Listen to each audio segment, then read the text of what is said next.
Ay mga people, so nibalik na sad ta sa tong BLOJ vlog ni Uncle OJ.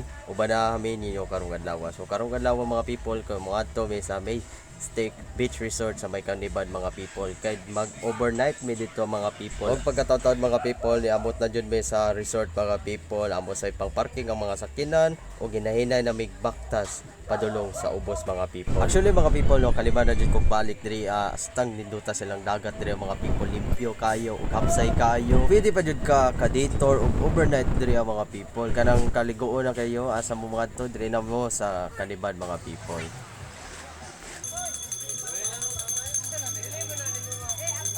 Mao na jud ning likod sa Samalaylan mga people. Ang atbang na mga people, oriental na jud ang mga people. Ug grabe dagan na jud og nagpag-o diri mga people. Good vibes jud kay diri mga people, relax jud kay diri. Hinahinay na mogluto na ang panga ug isda na bangos mga people. Para pud pa ni hapon pud namo mga people. Wow na to ginagmay ang pipino, limon ug kamatis.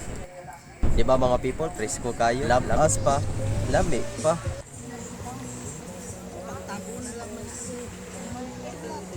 Kuya, ano?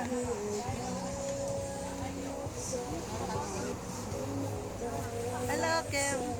Nangaon na jud may mga people kay naluto na jud among gipang luto mga people. So kob-kob na ta o paghuman mga people. Og nag-explore sabi diri sa kanindot sa ilang mga sa ilang reception mga people, di ba? Pang Hawaiian vibes jud kay mga people.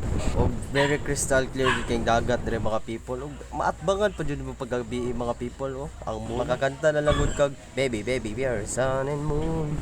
Kabugat na sila og happy na mga people kay mga tulog mga people kay ugba na sad mga people. Sayo kami nga mata mga people. Pag mata pa lang namo mga people, hapsay kayo. Mao dai nimong pamahaw mga people, nilungag sa saging. Pasok-pasok na tong bakba. Oy, sakto na pamahaw.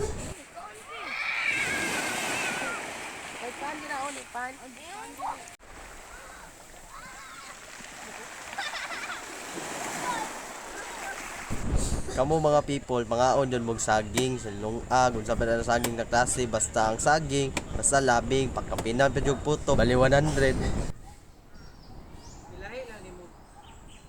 O mga people, so pinsan gusto makaadto na diri, adto na jud mo diri kay astang ninduta sa lang dagat diri mga people. Hapsay kayo. Ug diri na lang tamang ko to mga people, dagan salamat sa pag-uban ninyo karong adlaw. Okay ni si Uncle OJ. Follow us for more vlog. Thank you.